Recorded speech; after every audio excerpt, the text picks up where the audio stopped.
Gadchiroli police दल आणि CRPFच्या संयुक्त प्रयत्नांना मोठं यश मिळालंय।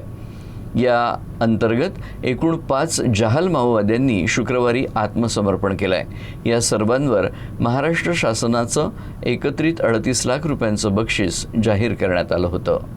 आत्मसमर्पण करणाऱ्यांमध्ये मधु उर्फ राकेश उर्फ बाजीराव वेळदा, जीवन उर्फ जग्गू मडकाम, रजनी उर्फ दुर्गा धुरवा, मंगली रघु कुरसाम आणि लक्ष्मी डेंगा पुनेम यांचा समावेश आहे।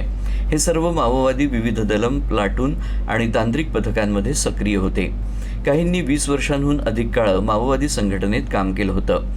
पोलिसांनी दिलेल्या माहितीनुसार शासनाच्या आत्मसमर्पण आणि पुनर्वसन धोरणामुळे तसंच माओवाद विरोधी प्रभावी मोहिमेमुळे अनेक माओवादी मुख्य प्रवाहात परत येत आहेत। सन 2025 पासून आतापर्यंत 137 माओवाद्यांनी आत्मसमर्पण केलं असून 2005 पासून आजपर्यंत हा आकडा 819 वर पोहोचलाय।